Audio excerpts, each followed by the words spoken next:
Today we're going to talk about faith formation, beyond how it's been traditionally known as religious education. We're going to talk about it as it truly is, something that happens as a congregation, as a community. Religious professionals learn about faith formation through different theories of development. And one of these theories was developed by James Fowler in the 1980s. It describes 6 stages that people go through as their faith matures. It can also be applied not only to those in traditional faiths, but to those who follow alternative spiritualities or secular worldviews as well.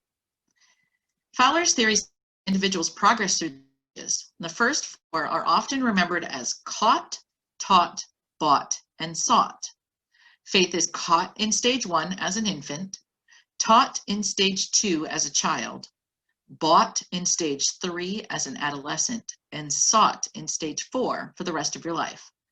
Stages 5 and 6, Fowler describes in a way that doesn't get these fun rhyming words.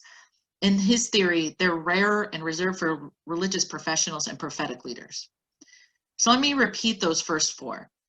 Faith is caught in stage 1 as an infant, taught in stage 2 as a child, bought in stage 3 as an adolescent, and sought in stage 4 for the rest of life. But these stages don't really speak to a Unitarian Universalist understanding of faith development. So Joy Berry, the assistant director of the FOS Collaborative at the Meadville Lombard Theological Seminary, also asks us, what might this individual-centered theory miss, and why do so many UUs and entire UU congregations seem to get stuck in stage 4, seeking faith? So Joy has developed an expansion of Fowler's theory, one that centers the community and intentionally shared learning in congregations. In her theory, she defines that while faith is caught, bought, and sought by individuals, faith is wrought or worked, shaped, made together by a community. And this moves us from it takes a village to it makes a village, from K-12 religious education to faith development for all ages, from siloed and separate churches to integrated ministry, vision, mission. From RE teaches the kids to we are growing in faith together, learning from and with each other. From transactional to transformational, an integrated faith development for all. So again, faith is wrought, worked, shaped, and made together by a community.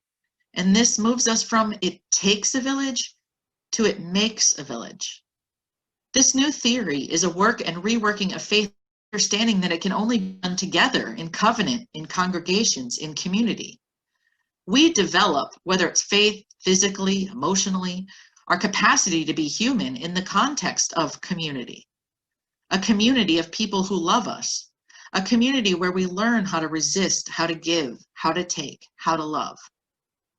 But why do we need a new theory? Well, in Fowler's theory, individuals move through these stages of faith in a linear process, where faith is caught as an infant, stage 1, taught as stage 2 as a child, bought in stage 3 as an adolescent, and sought in stage 4. And in this process, most people never move beyond that stage 4 to the rare stages 5 and 6. What Fowler's emphasis individual made him miss something essential about how individual development always happens in the context of connection. That our own and even our congregation's potential faith development is determined by how much of it happens in shared work, learning and growing together across generations. Because congregational faith development is a thing. If we only consider the individual as a unit of development, we fail to see a big picture. And as we work to deconstruct and decenter white supremacy values in the culture of our church, we must consider that American cultural values are almost wholly situated in the individuation of stage 4 thinking, where we're seeking our own on our own. It's in Fowler's stage 5 that one becomes deeply appreciative of the stories, myths, and rituals again, when we're ready to become learners again. Stage 5 is when we truly develop skills and competencies for how to be together through the hard parts. But yet he considers that rare. Fowler's theory also describes stage 5 in such a way that it's only here that you get a description of behaviors that we would call covenantal. And if this is rare, what does that say about our covenantal faith communities? In fact, without a commitment to faith that is wrought or intentionally shared learning in our congregations, The promise of faith development, and indeed the very premise of a covenantal faith, is in question. And this brings us to a new theory, wrought faith. It's the kind of faith formation and learning that is done throughout the lifespan. It teaches us that babies, little kids, big kids, teens, adults should all be working in a collaborative fashion to do faith formation.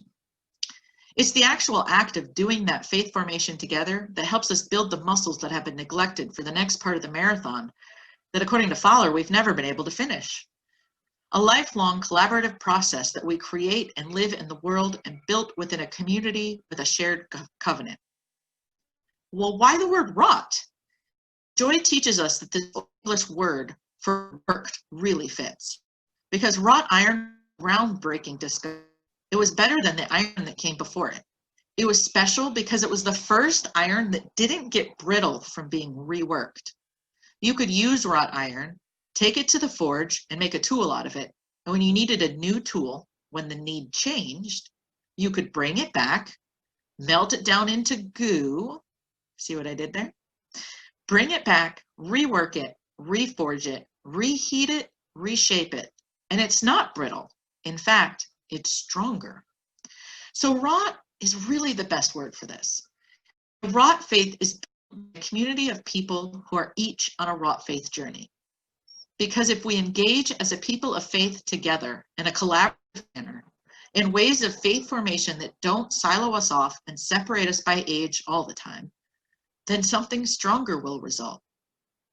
A wrought faith is strengthened by collaboration, like the iron that's worked on the anvil. A faith that has worked through a lifetime of discussing and sharing, investigating personal beliefs and morals, values, and even our UU principles, discerning what works and resonates and what doesn't anymore. What could make them stronger and create more impact in the world? This means examining even our most treasured beliefs. How much of this wrought faith do we really do together? What are we as a people of faith when we ignore two of our principles, the free and responsible search for truth and meaning, and the encouragement to spiritual growth in our congregations? Many of us have not been inspired or expected to be engaged in our own faith formation experience. So we stop. And the caterpillar that stays in the pupa, it dies. If we don't have adults that are self-propelled to engage in their own faith formation, if our faith stays static, if we don't have lifelong formation as a central factor in a UU, this faith will die. My friends, this is our covenanted community. This is where we can develop our wrought faith. We have not, do not, and will not have static faiths here. Nothing is off limits for us to talk about. All of our faiths are, all of them come from reflection, from strengthening bonds and community support. We change and the world changes. And this is something I've seen here at MSUS through the honesty and vulnerability shared through the race talks and transgender inclusion classes. A lot of the response to the pandemic, the care and concern and support for our members during this time of physical distancing. You have, as a community, created a communal wrought faith that makes the world of your dreams. Together, we will explore new and different beliefs, new and different moral codes. We will continue to discuss and reflect on who we are as individuals and how that creates community and makes a positive impact on our world. We are an engaged people of welcome and inclusivity that helps everyone in learning. I'd like to take some time and hear from you. What are some examples you've experienced of congregational faith formation? Share with us a time that you felt your faith being wrought or worked within a community.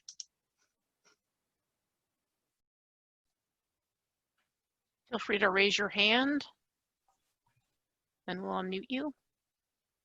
Jess, I was just thinking when you were speaking that last week when we were talking about spiritual practice, that in Unitarian Universalist congregations working on white supremacy or one's own internalized racism that we all have because it's literally in the air we breathe, or engaging in the trans inclusiveness class, all of those in Unitarian Universalism are part of faith development.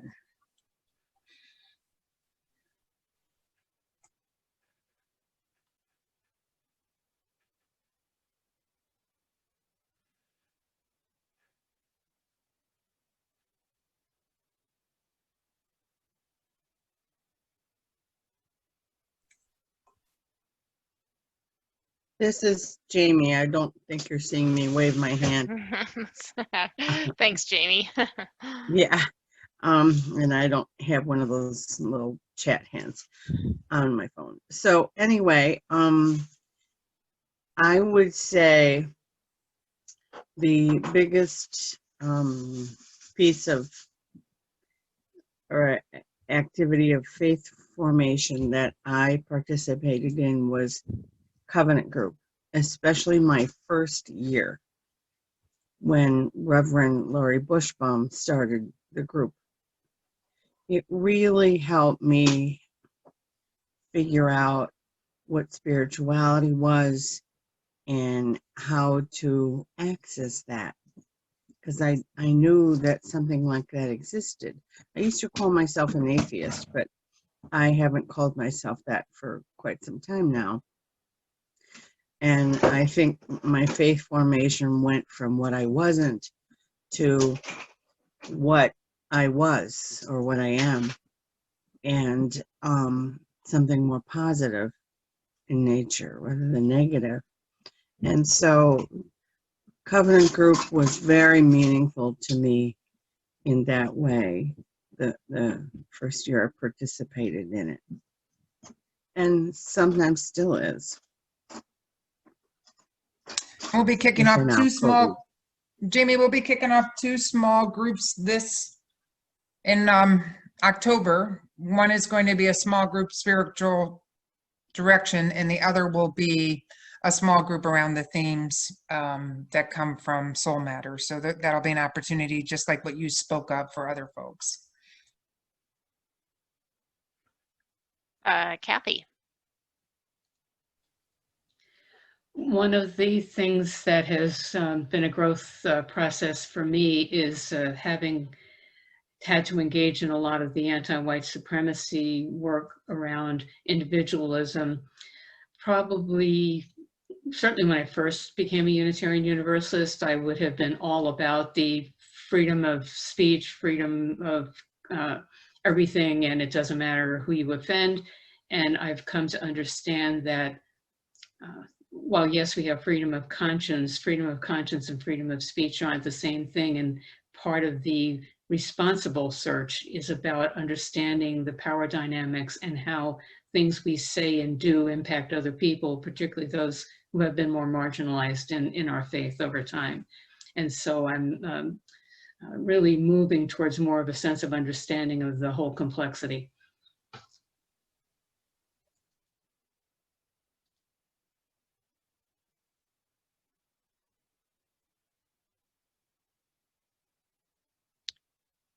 Anyone else? Feel free to unmute yourself and speak.